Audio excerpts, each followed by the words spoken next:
Selepas 2018 kita lihat demokrasi dan mandat rakyat ini dihancurkan.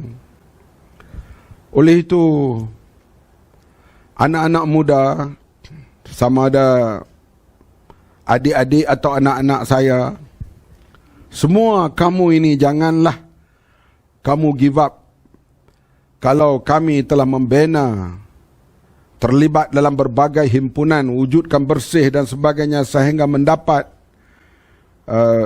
corak pemerintahan demokrasi yang agak baik, ianya hancur pada tahun 2020, dikhianati oleh orang seperti Mahyudin Yassin, Azmin Ali dan yang lain-lain lagi, tanpa menghormati mandat yang diperoleh oleh parti yang menang dalam pilihan raya pada 2018, dengan keadaan rampasan kuasa yang dibuat melalui perpindahan ahli-ahli parlimen secara besar-besaran, maka rakyat sekarang sudah hilang kepercayaan secara umumnya kepada wakil-wakil rakyat, dan saya bimbang hilang kepada sistem yang kita pilih ini, yang telah berjalan sejak tahun 55. Oleh itu, saya mengharapkan sebagai orang yang terlibat bertanding dalam pilihan raya sebanyak 9 kali, tak tahulah pilihan akan datang akan bertanding lagi ataupun tidak, sudah 9 kali, saya harap anak-anak muda yang baru nak mengundi, termasuk umur 18 kalau berjaya mengundi umur 18 tahun, bina semula Malaysia yang dihancurkan oleh penyangak-penyangak barua-barua politik yang ada sekarang. Sebab apabila kita tidak menghormati sistem yang kita pilih, kita bimbang negara boleh menuju kepada kehancuran. Saya sebut, kalau kita memilih cara komunis, kita kena uphold apa sistem komunis itu. Kalau kita memilih cara raja absolute monarki, kita pilih. Kita setia dengan pilihan kita itu. Bila kita pilih parliamentary demokrasi, raja berperlembagaan, sistem pilihan raya, kita kena pegang sistem ini. Ini kita pilih cara parliamentary demokrasi, kita khianat jalan itu. Bagaimana nak jadi negara kita pada masa akan datang? Oleh itu, anak-anak, adik-adik, bina semula negara Malaysia ini. Jangan kamu rasa putus asa, fed up melihat keadaan atuk-atuk, ayah-ayah, abang-abang yang khianati sistem negara ini. Tugas kamu membina semula.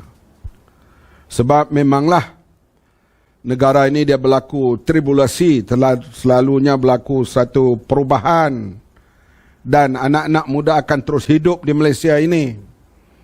Kita tak mau sistem yang ada, yang berjalan sekarang ini yang tidak menentu.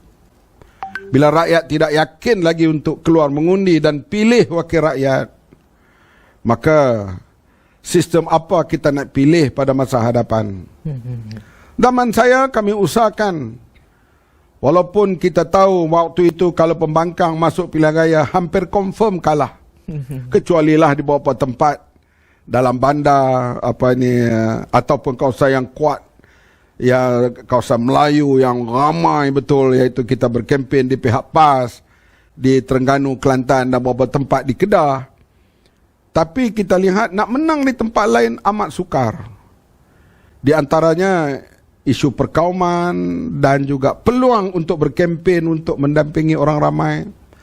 Tapi kita tidak give up. Kita ambil jalan bersama rakan-rakan semua kaum.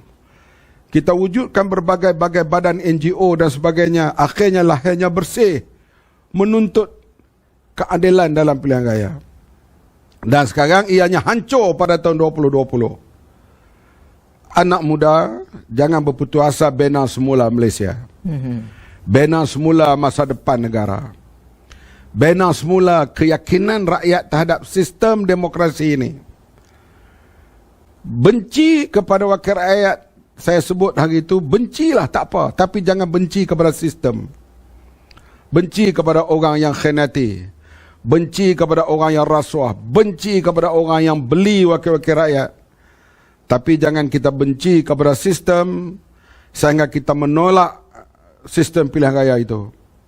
Kalau ini berlaku, kita bimbanglah. Kalau tidak terkawal, akhirnya kita memilih cara sendiri untuk mendapat kuasa atau memperjuangkan apa yang kita mau.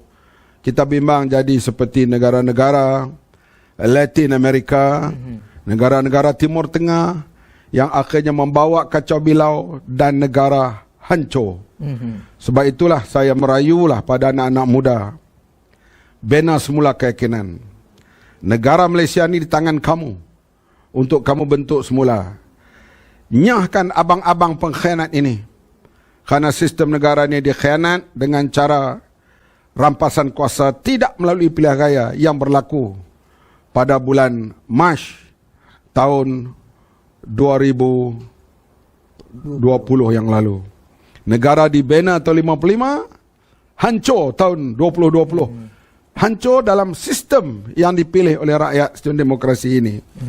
Sebab itu, buat masa sekarang ni, kalau ada peluang daftar pemilih, daftarlah. Sama-sama kita perjuangkan undi 18, orang 18 tahun ke atas boleh mengundi. Dan masa depan negara kita boleh kita bina semua. Syaitan dibelenggu, tapi arahan perjuangan diteruskan. Sebab perang Badar berlaku dalam bulan Ramadan. Artinya boleh perang pun. Artinya tapi dari segi perkara-perkara yang lain, mengumpat dan sebagainya, itu kita kena kurang. Tapi perjuangan untuk menegakkan kebenaran, bulan Ramadan ini perlu diperkuatkan lagi. Sebab ini bulan yang kita mensucikan jiwa kita, supaya kita, perjuangan ini datang dorongan daripada kehendak Islam itu, bukan dorongan daripada syaitan. Misalnya orang panggil apa itu, gerakan apa ni, langkah syaitan.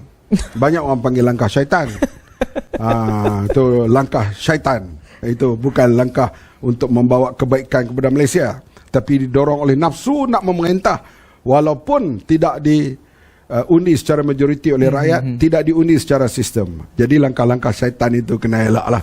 Tapi kalau arahan untuk berjuang menegakkan kebenaran, itu kena teruskan dari masa ke semasa. Walaupun bulan Ramadan, Syawal, Muharram, Zulqaidah, Zulhijjah, kita kena terus berjuang bersama. Dan anak muda lah, saya harap, tolonglah, selamatkan masa depan kamu. Bina semula negara, bina semula sistem yang kita pilih ini. Kalau anak muda akan datang nak pilih sistem lain, itu hak saudara. Tapi buat masa sekarang, kita sistem parliamentary demokrasi, raja berperlembagaan. Maka kita pertahankan cara sistem yang ada ini.